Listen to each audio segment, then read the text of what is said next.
I see we are MMA UK News Stoomboy as always, MMA UK BJJ show. So talking about Grapplefest 14, so we're only 5 days away from obviously one of the biggest shows of the year. So Grapplefest going to round out the end of the year with Grapplefest 14. Now, going to be at the usual place, Fusion Nightclub, Fleet Street in Liverpool. Now, when I talk about this, and again, I've been talking about this, and people know I always talk about Grapplefest, about the atmosphere and the spectators, the grapplers and stuff like that. And I mean, it's always an awesome night. I mean, anybody that's ever been at a Grapplefest as either a spectator or a grappler will tell you the same thing. I mean, there's no atmosphere like it in any other competition that I've ever been to. And it makes for a very, very special night. As I say, that the spectators give the grapplers a different type of adrenaline that they've maybe not been used to before, and it makes them come out and put on awesome performances as we're going to see on Saturday night as always. Now, ticket availability, anybody looking to go to the event, make sure you hit up your chosen grapplers first of all, because obviously they do, or they may still have tickets available. If you can't get any tickets from your chosen grappler, then head over to either the Grapplefest Facebook or Instagram page, and you will get the ticket details from there. And anybody that can't make the event on the evening, there is going to be pay-per-view, as there always is, through Fight TV. So again, head over to Fight TV, and you will get all the information through there. Now, my next guest then is going to be on the show that night. So Ciaran Brohan, T45 Jiu-Jitsu. Ciaran's awesome. I mean, I know we always have a laugh online, back and forward, obviously, but Ciaran's awesome to watch, as he's definitely one of my favourite guys. Ciaran always putting himself out there, whether it be a Grapplefest. We regularly see him popping over to Scotland for SGIs and so on. So he's very, very busy, and obviously setting up the gym as well. I mean, the gym's going from strength to strength at the moment. So we'll hear a little bit about that. Going to be up against one of my teammates, Seany Stewart.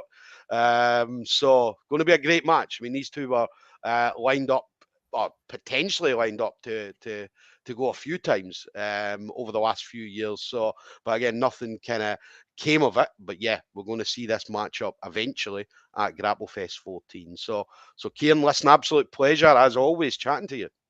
Yeah, cheers for having me on. It's always good to talk to you. So yeah, so tell us about you then. So obviously at the moment the gym. I mean, anybody that follows Ciaran online or even follows the gym page will be able to see the growth of the gym, certainly over the last year. I mean, it's been an amazing growth so far, and you guys are expanding as well. Obviously, the gym's getting a bit bigger as well. Yeah, we took on a new unit in, I can't even remember, back in like May or June, and basically it's a 2-floor unit. We've had like single floor the whole time, but since then it's just gone from like 0 to 100. We've gone, like, our kids program has gone out the door. We've something like 70 or 80 kids in the gym at this stage. The women's team is, again, like there was 15 women on the mat. Like, I think the women's class was nearly as busy, if not busier, than the mixed class today. And then on like Tuesdays and Thursdays it's hitting 30 or 40 people on the mat. Some nights it's bananas, which is crazy. You know, I remember, like, we were laughing, myself and my partner Laura, we were saying, like, if you look back, like, even less than a year ago, like, a busy class would be like maybe double digits if we were lucky, you know, whereas now it's like you get double digits and it's kind of like, where's everyone, you know, why is the class so quiet? So, you know, it's unreal. And, you know, it's starting to get to the stage where, you know, it's almost like it's a completely different beast. Like, you know, we have competitors coming up. I have like young guys that came up, blue and white belts that have, you know, they're only 17, 18 and they've already gone and done, like, you know, the juvenile Europeans, and they've, you know, come away with gold medals in that. So, like, I have these, you know, teen killers who are pushing me harder than I've ever been pushed, really. You know, which is crazy when you think they're only like training maybe a year and a half, 2 years, but, you know, they're I suppose they're like, the amount of stuff they can learn at this stage is like, it's just a completely different like environment to learn. Like, you can go online and learn from, like, you know, Danaher, and fellas are coming in asking me questions about the latest Danaher stuff, and I'm like, I have to go away and look that up and learn it myself, like, you know. So, you know, it's cool. It's different. It's unreal that it's cool to have that, like, you know, push from other people, you know. It's good as well. I mean, I remember Marcos, my coach, always saying to me, Stoom, what I do is I show you how to beat me. right? What he does, he always used to say, "I'll show you moves on how to beat me when we're rolling," right? Because I'm not just trying to improve you, but I'm trying to improve myself as well. Because if I make you a really good training partner for me, then it's going to push me on to do great things as well, which a lot of coaches seem to do. Yeah, I heard a quote once saying like being a coach in jiu-jitsu is like training snakes to bite you or something. And it was like it's pretty accurate, to be honest. It definitely is, but it's been an amazing growth so far, and as it's only going to go back. Let me ask, because obviously the area, I spoke to William Timoney Yeah. recently, and he was talking about like the area he's from. It's not a massive, I think it's a village or town or something, and they've got a huge amount of people coming to class. What about the area in regards to where you are? How big is the area So in comparison to the we're class? kind of like we're outside, like so Cork City itself is a big city. Yeah, Like it's Ireland's like second biggest, I think. Um, so like Cork City itself is quite, I suppose, saturated. Like there's a lot of jiu-jitsu gyms in Cork City. There's like 7 or 8 in the city's like wow, outskirts, whereas like we're maybe 15 minutes outside that like area. So like we're kind of East Cork. So there's yeah, no one like there's maybe like one other person doing jiu-jitsu in the area at yeah, all, and that's kind of more of like a casual. They're like renting a hall out. They're not really a gym. yeah, So like we don't really have like we're in a smaller area. I think there's like maybe 30,000 in the whole area in total, but because yeah, there's no other gyms, it's kind of like we've got the kind of we've kind of got in and staked our claim in the area. We're the only gym in the area, and we're the most established now. If anyone else does decide to try start up in the area, so yeah, yeah, we're starting to kind of make even with Cork, we're starting to pull people out of the city, I think, yeah, because like the level of training is so much or so high in that we won the Cork Open, I think, with 18 competitors. Like we got the team trophy.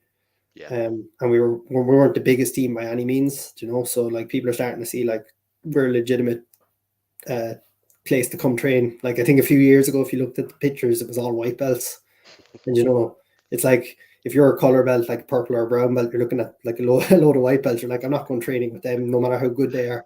yeah, Whereas now it's starting to like the colors are starting to filter up, and like people are starting to think, oh well, they're good training, they're good crew. Like the vibe is unbelievable in the gym. That's the other thing. Like it's full of like we have people from all ages. Like some people, like there's one woman in particular, like she's got 2 knee replacements, and like she came in and she thought, oh, there's no way I'll be able to do this, but she's in the class just with everyone else, and yeah.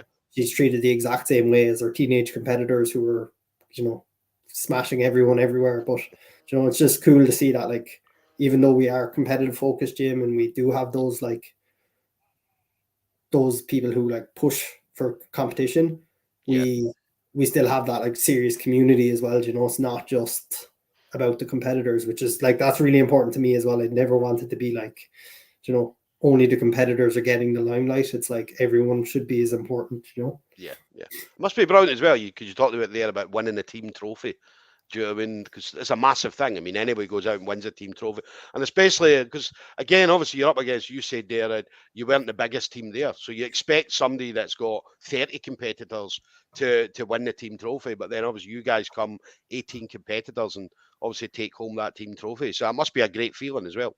Yeah, it was unbelievable. Like I kind of thought, like, I had the back of my head was like, maybe we have a chance of doing it, but like, I competed myself. Like I jumped in as a mixed brown and black belt division.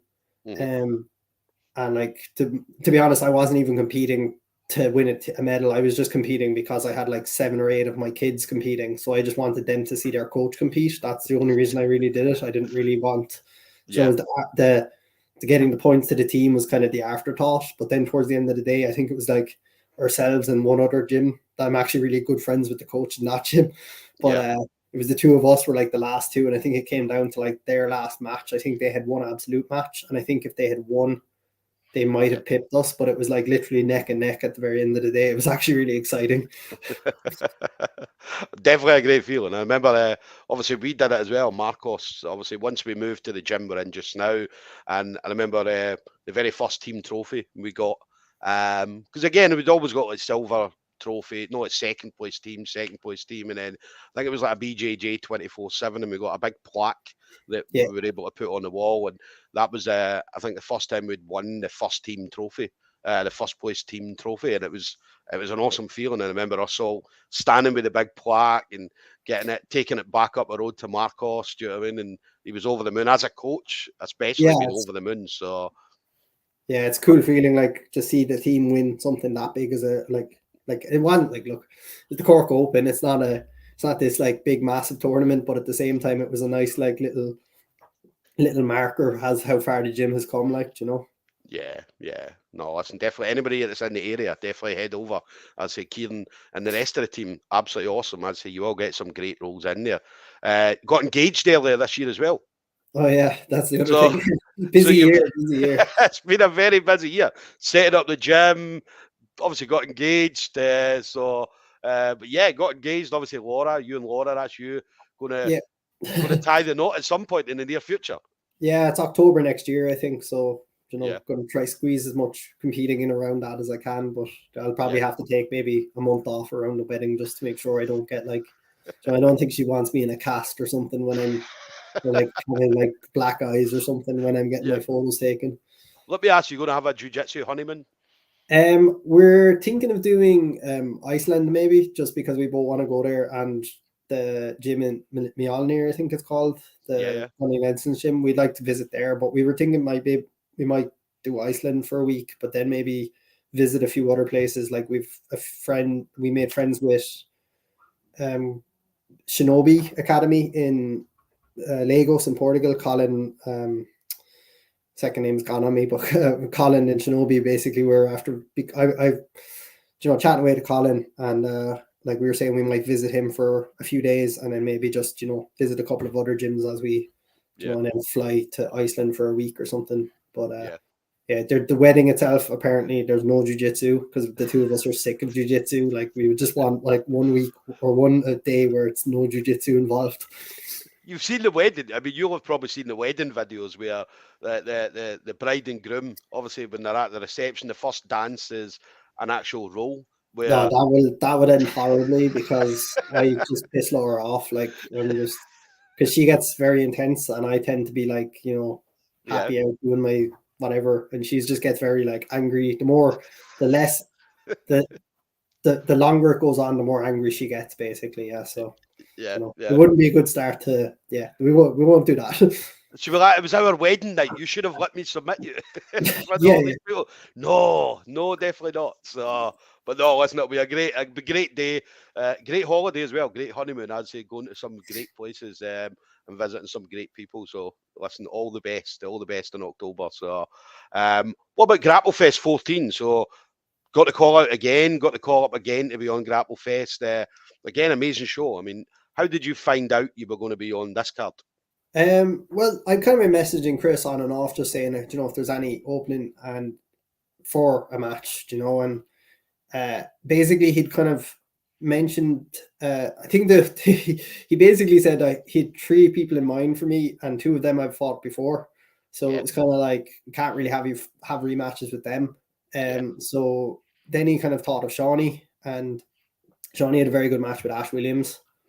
So it was kind of a case of like just sort of fit it into place. Like I know, like my last match was against Jay Butler. Now I lost that match, but it was a decent match. I think that's one thing he's pretty good for. In fairness, he loves his matchmaking is much more about like trying to match people based on like what would actually be a fun match to watch versus like there's no kind of give me matches. You're not going to get matched with someone who you're going to absolutely smash. Every match tends to be either person could take them, and they're very even. And they're very rarely like I can't think of the last time I saw a boring match on Grapplefest.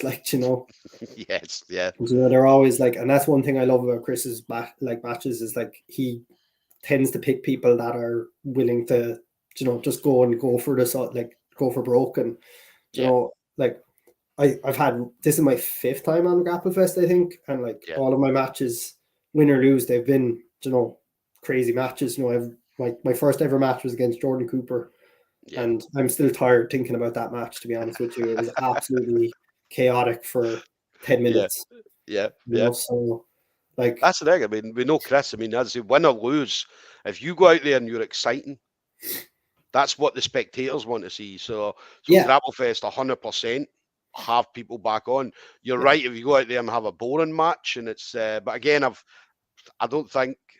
I mean, it probably has been, right? But I don't think, me personally, I've never seen a boring match on Grapplefest. But I can't remember the last time I saw one that was boring. yeah, Like they're always like, most people tend to go into Grapplefest. Like I know obviously the nerves get to people from time to time and all that kind of stuff, but like, my biggest thing is like, I don't really give a crap if I win or lose matches. It's more just if it's a fun match and it's actually like a good performance, yeah, then I tend to go away pretty happy about it. Like, win or lose, it's more just like if it's a mad match, then it's like go away laughing about it.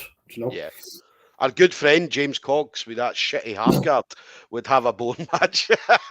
So I need to throw that in because obviously I know Cogsy will be watching. So He's after getting good. Like he won't admit it, but like he was training with me, and I told him to go look at the Espimation Matrix stuff, and he's gone deep on that, and he's after getting fairly good at that kind of stuff. Yeah. So all of a sudden he's playing like this fancy stuff. They're all expecting a half guard, and now he's pulling Matrix on people. So he's like Nice. Master 6 now or something as well. Like, so he's pulling fucking Matrix and Master 6. So Yeah. Oh no, listen, he's awesome to watch. Definitely a great competitor, as I say there. But that shitty half guard, that wouldn't work in Grapplefest. So and then what about you then? So obviously 2022 is coming to a head. This will be the last show of the year. As I say, it's been a great year so far for you. 2023 is going to be even bigger for a lot of people. What would you fancy seeing yourself doing next year going forward? Well, I booked in for Europeans, Gi. Yeah. I think I have a team of 5, maybe 6 going. Yeah. So I have 2 juvenile white belts going to travel with me, and I have myself and maybe 1 or 2 blue belts potentially are going to travel. So that's the first kind of big goal. I'm looking around that time as well to get a couple of other tournaments in. So I was speaking a lot to Ben Robson. Like myself and Ben are really good buddies. And he was kind of just actually to schedule my competing on and off seasons a bit, that I'm not just, because what was happening a little bit was I was go, and I was just getting burnt out and like trying to run the gym, trying to manage everything.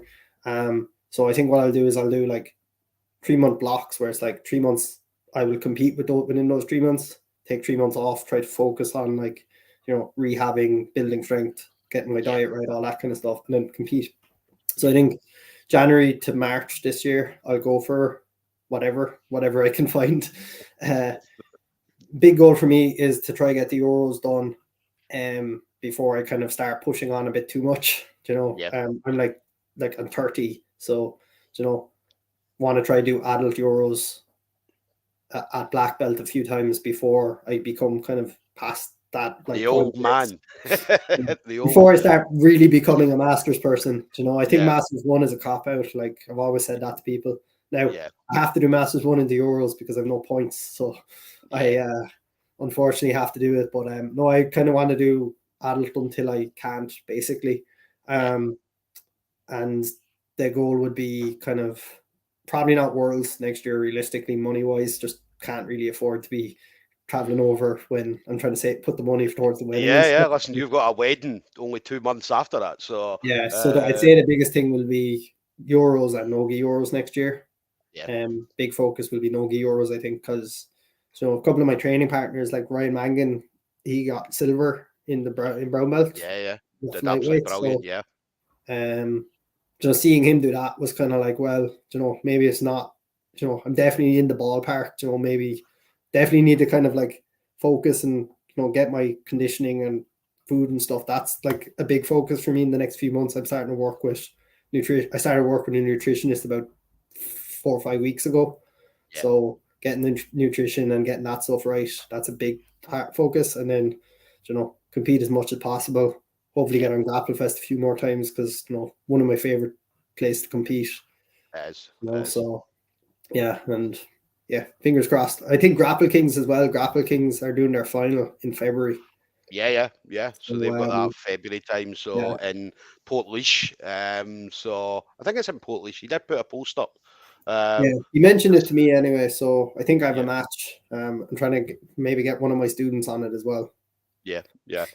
I was laughing as well because he put the post up, and obviously the last time they had the one in Portlaoise, I never got over because obviously Ryanair. So that's the kind of laughing joke, obviously, again, because Gareth Vaughan, I met Gareth Vaughan at On Top here in over here in Scotland. So and it was the first time I'd met him, but I'd spoke to him numerous times, and I know that he was supposed to get to an event he couldn't get over because there was issues with his flights, and then we used to laugh back and forward saying, you had an issue getting to Dublin, he had an issue getting to Sunderland. We're never going to meet each other. And then eventually we met On Top, man. He was an awesome guy, absolutely awesome guy. So yeah, I'm definitely, I'm going to book it this week, but I'm going to make sure that I'm going to be over this time. That was the stupid fucking, can't remember what it was. It was the passenger. Is that locator for locator? Yeah. So, because obviously Ireland had lifted the restrictions on, I think it was like the 6th of, I think it was May or something, or March or whenever it was. And then I was flying out on a couple of weeks after that, and they're like, yeah, have you got that? And I'm like, no. And they're like, you needed it when you booked your ticket because you booked it before the restrictions got lifted. And I was like, man, surely not. But then, listen, it's their plane. Do you know what I mean? So I wasn't really going to argue. I never do argue. I mean, there's no point. There was a woman screaming and bawling in front of me, and she never got on the flight either. So I'm like, there's no point in shouting. You just get on with it. I watched it on pay-per-view, so I still managed to see it and stuff like that. But yeah, fingers crossed we'll get over it in the next one in February. So final thing for you then, Ciaran. So obviously, again, been in the game for a long time. Again, got some amazing training partners, both past and present. But anybody in particular you want to shout out to? Any friends, family members, teammates, anything like that? I just think like the usual people, really. So the team, right? Like myself, Ev Reed, Ryan Mangan, Peter Salmon, a few of that. There's probably more people I haven't mentioned now, but we killed. But we have this like Rhino. We call ourselves the Rhino Urban Survival Training Squad. So like your man Dust for the videos on Instagram. But like we kind of meet up. We're managing once a month now, so like we've like good sparring. Those guys have kind of like really kind of helped me the last couple of months to really kind of like figure some new bits out. Then just the people in the gym, like the lads. I don't even want to start naming names because I'll miss most of them. Then just Laura for keeping the lights on and the wheels on the bus, because like they're definitely like she pulls Trojan work and keeping everything running smoothly when I'm trying to focus on competing. And then just the usual sponsors, so Scramble Ireland for all their gear, and Scramble in general, and just Dave Young is taking care of all my nutrition. Now I know he's not taking on anyone as clients because he's kind of really busy with that stuff, but the man is an absolute wealth of knowledge for that stuff, and I feel like a completely different person training since I started eating properly and not running on coffees, so made a massive difference. So we'll see how well it pays off now on Saturday when the match happens. So well, listen, I'm looking forward to seeing you as always. I love seeing you. Absolutely love seeing you on the mats as well. I mean, it's definitely a joy to watch. It's very, very entertaining. I mean, technical ability on Ciaran is unbelievable. He does things that I look and think, if I do that, then somebody needs to phone a doctor because I've probably injured myself badly. But yeah, Ciaran pulls it off all the time. So guys, it's going to be this Saturday then. Ciaran Brohan, T45 Jiu-Jitsu, is going to be up against Seany Stewart, Likens MMA. Going to be this Saturday, 3rd of December, Grapplefest 14 now. Ticket availability, as I said, anybody looking to go and see Ciaran, hit up Ciaran for some tickets. If he doesn't have any tickets, or then hit up Grapplefest, either on Facebook or Instagram. Pay-per-view is $4.99 per month. The per month option is definitely better than the standalone price. The standalone price is 3 times the amount of that. That's $14.99. So for $4.99, you'll get all the Grapple Fest shows, which is usually about 4 a year. Not just that, you'll get the Grapple Kings shows as well. So, and again, Adrian Elbert and the team over there usually put on about 4 events as well. So it's definitely worth $4.99 a month. So hit up Fight TV and you will get all the details through there. So Ciaran, always a pleasure, buddy. I absolutely love chatting to you, as you know, all the time. So always love seeing what you're doing, what you're up to, how the gym's going and stuff like that. So, but yeah, listen, enjoy the rest of your week training. And yeah, I'll see you Saturday, buddy. Yeah, cheers for having me on, man. Always a pleasure to talk. Sorry, Definitely. being gate-crashed by the cat at the moment. So. No problem. Listen, enjoy. Stay safe, buddy, and I'll see you Saturday then, all right? See you Saturday. Take it easy, dude. Take it easy, buddy.